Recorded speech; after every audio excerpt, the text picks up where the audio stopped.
हम सारे लोग यहाँ पे गायत्री मंदिर में जो गुरु जी के द्वारा स्थापित किया गया है, हम लोग यहाँ पे आए हुए हैं, यहाँ बैठे हैं। यही हम सब के लिए बहुत बड़े सौभाग्य की बात है कि ये युग ऋषि के द्वारा जिस स्थान की, जिस मंदिर की स्वयं स्थापना किया गया और युग ऋषि के द्वारा जिस स्थान की स्वयं स्थापना किया गया, जिस शक्तिपीठ की स्थापना किया गया, हम सारे लोग वहां पे आकर के एक प्रेरणा प्राप्त कर रहे हैं, एक मार्गदर्शन प्राप्त करते हैं। सबसे पहले मैं चाहूंगा सभी लोग एक बार अपने गोद में हाथ रख के गायत्री मंत्र का उच्चारण करें। ठीक है।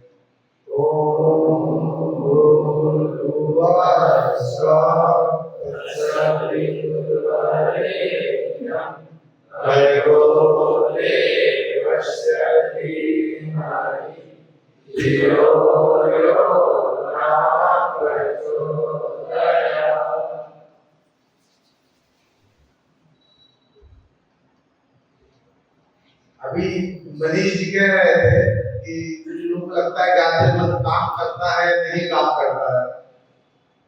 तो इसके बारे में एक छोटा सा मैं गायत्री मंत्र के बारे में बताना चाहता हूँ। आखिर मंत्र क्या है और मंत्र काम कैसे करता है। हम सारे यहाँ पे विद्यार्थी हैं, हम सब पढ़ रहे हैं या कभी कभी विद्यार्थी रहे हैं। तो गुरु जी ने अपनी पुस्तकों में मंत्रों की शक्ति के बारे में, मंत्र के बारे में बहुत ही बढ़िया ढंग से व्याख्यायित किया है, उसके बारे में बताया है। तो मंत्र पूरा का पूरा वैज्ञानिक प्रक्रिया से जुड़ा हुआ है। अब आप कहेंगे कि मंत्र में क्या वैज्ञानिकता है, हमको तो समझ में नहीं आता। तो हम सभी लोग देवनागरी लिपि से परिचित हैं, हिंदी से परिचित हैं। काका गागा अंगा चाचा चाचा नियम टाटा टाटा ताता दादा पापा पापा माँ यार सारे लोग पढ़ते हैं, हम लोग बोलते भी हैं, उच्चारण भी करते हैं। तो जितनी भी जो वर्णमाला में जितने अक्षर है, ये सब वैज्ञानिक है, देवनागरी लिपि ही वैज्ञानिक है। हम लोग का प्रवर्धन, टा प्रवर्धन, चा प्रवर्धन, ये कंठ, ताल, मूर्धन्य, दंत, ओष्ठ से उच्चारित। अगर आपको पापा कहना है, पा प्रवर्धन जो ओष्ठ का है, तो बिना दोनों ओष्ठ के लिए आप पापा नहीं बोल पाइएगा। बोल के देखिए पापा, बिना ओठ नहीं मिलेगा तो नहीं बोलेंगे। पा फा, फल बोलना है तो बिना आपका ओठ मिले आप नहीं बोल पाएंगे। फल, बल, बल भी नहीं बोल पाइएगा, तो नहीं बोल पाएंगे। कल बोल लीजिएगा क्योंकि का कंठ से निकलता है, चा ताल से निकलता है। इसी तरह साठ पढ़ रहे हैं। ये मंत्रों की वैज्ञानिकता है। आप कभी बैठिए, आप काहा दादा अंगा करिए, तो आप कान बंद करके जैसे का खा गा गा गा का अंगा बोलते हैं, तो देखेंगे का खा में बिल्कुल सामान्य सा है। गा गा अंगा बोलेंगे, आपके अंदर हल्का वाइब्रेशन होगा। आप चाहे एक बार बोल के देखिए, कान बंद करिए, का खा गा अंगा बोलिए।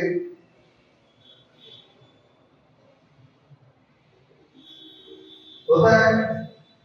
यही चाचा में भी है, मतलब आगे के दो अक्षर छोड़ करके बाकी तो तीनों है, चा चा जा जा या, आपको वाइब्रेशन। ता था दा धा ना वाइब्रेशन। ये मंत्र की वैज्ञानिकता है। मंत्र जिस स्वरगुणों से उच्चारित होते हैं वो हमारे अंदर कंपन करते हैं। सीधा सा एग्जांपल वैज्ञानिक, आपको पा बोलना है तो ओठ जोड़ना ही पड़ेगा, आपको का बोलना है तो कंठ से आवाज आएगी। तो इन्हीं जो ध्वनि है, ध्वनि की वैज्ञानिकता ही मंत्रों की वैज्ञानिकता से जुड़ी है।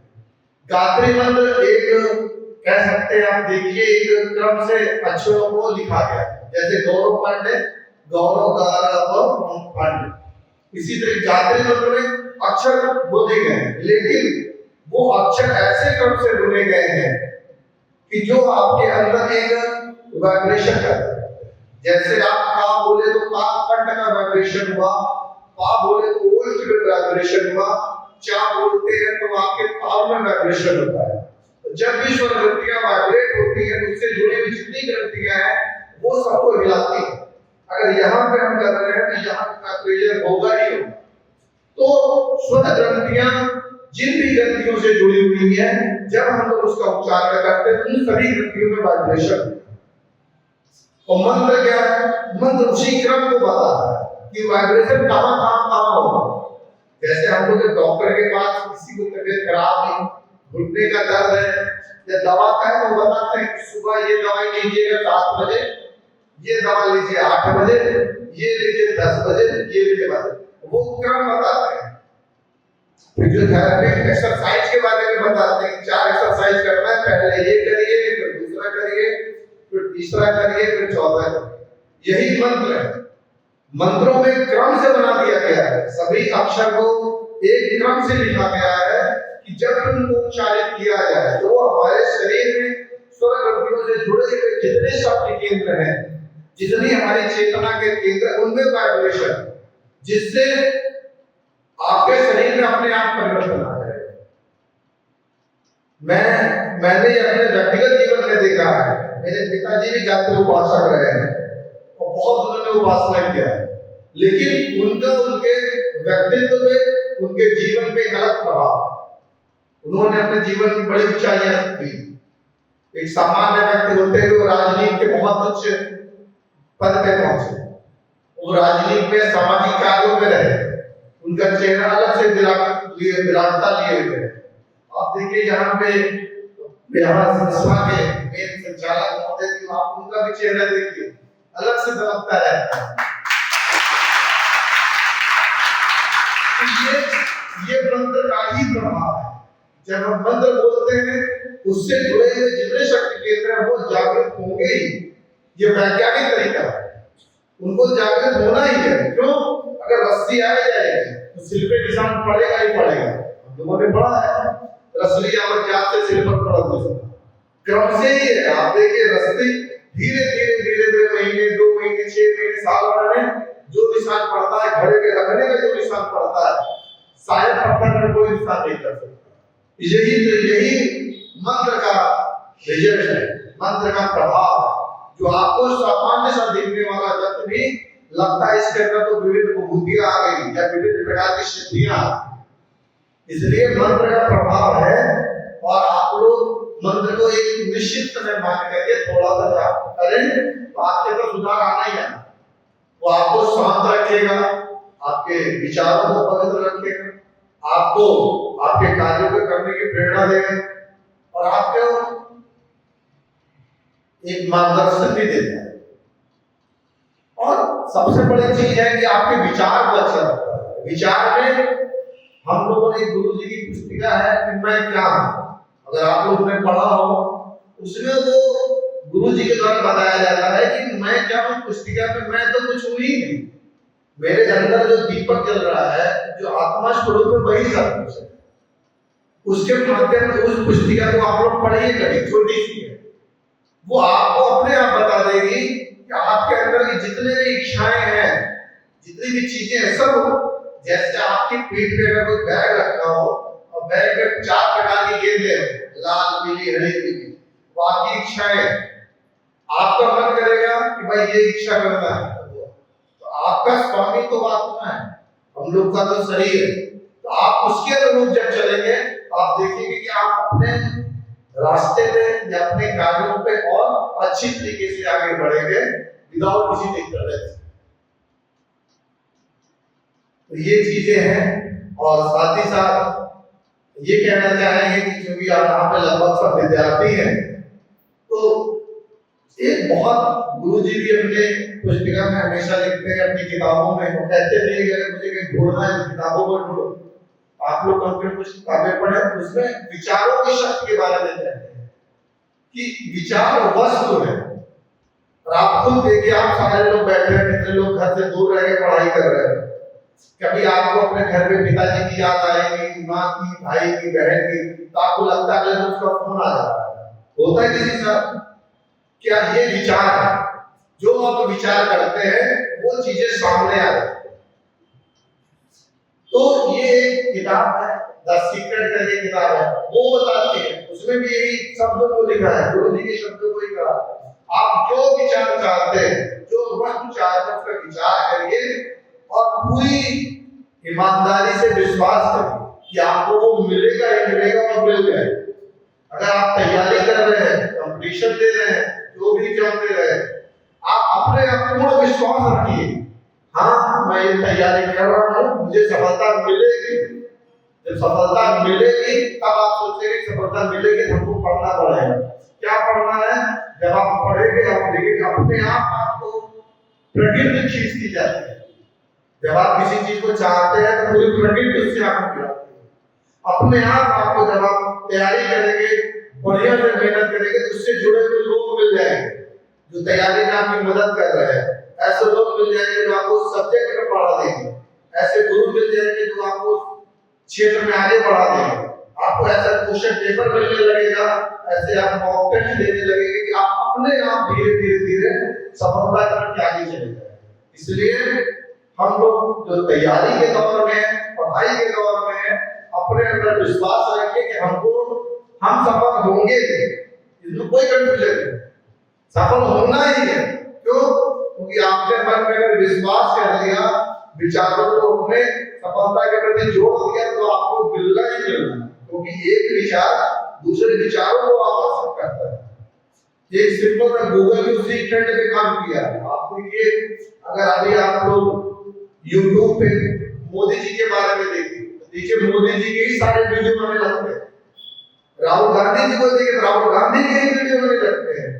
वही है, आप जो देखते हैं उससे संबंधित चीजें अपने आप जुड़ती चली जाती है। अगर आप पॉजिटिविटी के साथ, सकारात्मकता के साथ अपने लक्ष्य को केंद्रित करते हैं, मुझे सफलता मिल जाएगी, मुझे पढ़ना ही पड़ता है, तो अपने आप देखेंगे उससे जुड़े हुए लोग, उससे जुड़े हुए विचार आपको अपने आप मिलते जाते हैं और आप धीरे धीरे धीरे करके सफलता का और इसके साथ एक चीज और छोटा सा कि देखिए, हर व्यक्ति अगर अपने अंदर 1% का इंप्रूवमेंट करता है, 1%, दुनिया में 3 तरह के लोग हैं। अगर एक व्यक्ति को एक काम दिया जाए और वो 0.1 काम करे और 0.9 ही काम कर रहा है, तो आपको चाहे जितना स्क्वायर करिए या चाहे जितना उसकी पावर 2, 3, 4 लगे, कभी भी एक नहीं हो पाएगा, एक से कम ही रहेगा। पहला आदमी जो जितना काम दिया जाए उससे कम करता है तो अपने को कम करता जाएगा, कोई बढ़ा नहीं पाएगा। दूसरा वो व्यक्ति है जिसको जितना काम दिया गया वही काम करता है, एक दिया गया एक ही करता है। एक का पावर आप 1000 कर दीजिएगा तो आंसर एक ही आएगा। लेकिन अगर आप जितना काम आपको दिया गया है, जो आप काम कर रहे हैं, जो आपने टारगेट फिक्स किया है, अगर आप उसको करते हैं, वर्ग में 1.1 भी जोड़ दीजिएगा, आने वाले समय में उसकी वैल्यू बढ़ती ही जाएगी और आप कहां पहुंच जाएंगे आपको पता नहीं।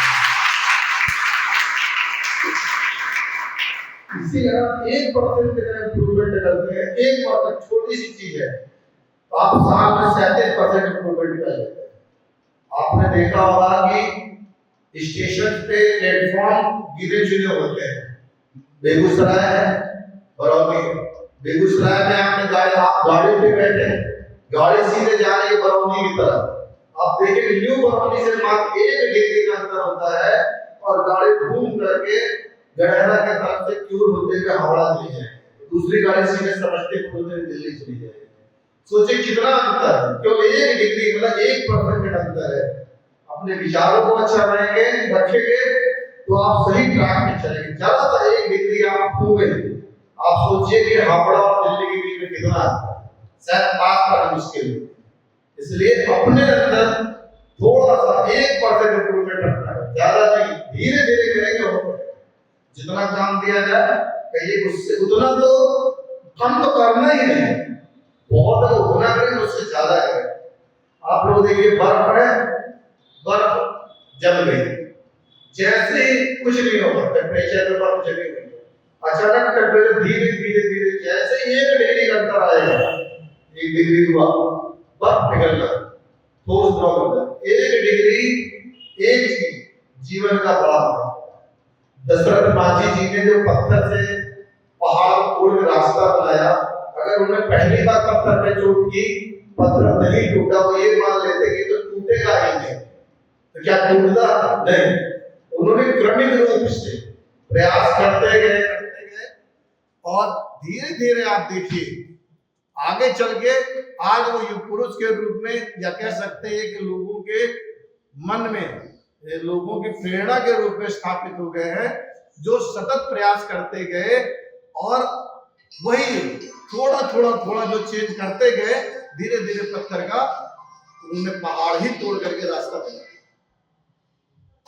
इसलिए हम सारे लोग विद्यार्थी हैं, अपने जीवन में हमको आगे बढ़ने के लिए पढ़ना पड़ेगा, विश्वास करना पड़ेगा और अपने अंदर इम्प्रूवमेंट लाना पड़ेगा। बिना 1% इम्प्रूवमेंट के, बिना थोड़े थोड़े इम्प्रूवमेंट के हम लोग आगे नहीं बढ़ सकते, अपने आप को स्थापित नहीं कर सकते। एक चीज और उन्हीं के साथ अपनी बातें समाप्त करूंगा कि कहते हैं कि अनुशासन क्या है। अनुशासन का मतलब है जो जरूरी काम है उसको करना है, भले या तो पसंद हो या ना पसंद, ना पसंद को मतलब ही नहीं है। हमको ड्यूटी पे अगर जाना है तो जाना है, तो मेरा मन हो या ना, यही अनुशासन। अगर आप अपने पढ़ाई में, अपने दैनिक जीवन में जो आपने निर्धारित टारगेट किया है कि मुझे आज 4 पेपर पढ़ाई कर लेना है, या 4 पेज पढ़ना है, आज इस चैप्टर को खत्म करना है, उतना करना है तो करना है, मेरा मन करे या ना। अगर टारगेट फिक्स किया है तो करेंगे, यही अनुशासन। अगर आपने 4 पेपर पेज पढ़ना तय किया और एक पेज थक जाता है तो कैसे हो? आपका टारगेट है कि आप जो जिस विषय से जाना चाहते हैं, क्योंकि आज कंपटीशन का दौर है, हर जगह कंपटीशन है, हर जगह मेहनत है। जब तक आप मेहनत नहीं करेंगे तब तक सफलता पाना मुश्किल है। इसलिए टारगेट फिक्स करिए, अपने मन को समझा दीजिए कि अगर हमने टारगेट लिया है, अनुशासन ही का पालन करेंगे, जितना सेट किया है उतना तो टाइम देंगे ही देंगे। अगर हमको चीजें करनी है, कब करना है, कितना करना है, क्या उसको करिए और तब देखिए कि आप सफलता के करीब पहुंचने लगेंगे। इसमें जैसे एक और लोग कहते हैं कि आप भी इसे पढ़ रहे हैं, एक दिन पहले डिसाइड करिए कि कल क्या पढ़ना है, नहीं तो सुबह उठने के बाद मैक्सिमम टाइम तो यही बीत जाता है, सोचो बच्चा पढ़े क्या, मैथ पढ़े, इंग्लिश पढ़े, क्या पढ़े, होता है सर, होता है। आप रात में सोने के पहले डिसाइड कर लीजिए कल क्या करना, कल क्या कपड़े पहनने हैं, जब कल हमको क्या पढ़ाई करनी है, तब आप देखिए आपका बिल्कुल घंटा क्लियर है, कोई कंफ्यूजन नहीं रहेगा। फिर उठने के बाद लगता है टहलने जाए कि पढ़ाई कर ले कि प्राणायाम कर ले, क्या करें, कंफ्यूजन रहता है। इसलिए एक दिन पहले डिसाइड कर लीजिए सोते समय कल इसको पढ़ना है, इस चैप्टर को पढ़ना है, कल से पढ़ना है, ये करना है, तब आप देखिएगा कि आपके मन की दुविधाएं दूर होंगी, आप अपने लक्ष्य की तरफ आगे बढ़ेंगे और कहीं ना कहीं आप सफलता को प्राप्त करेंगे और सफलता से अपना सम्मान तो बढ़ता ही बढ़ता है, अपने परिवार का, समाज का, जहाँ जिस परिवार से, संस्था से आप जुड़े हुए हैं उसका भी सम्मान बढ़ता है। तो मैं इन्हीं सब बातों के साथ मनीष जी को धन्यवाद देना चाहूँगा। चलिए आप हमको यहाँ पे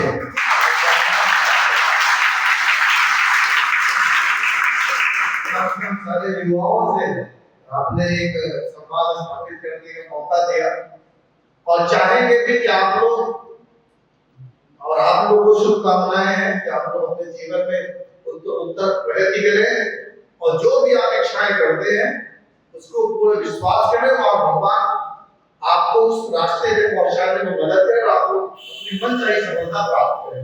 धन्यवाद।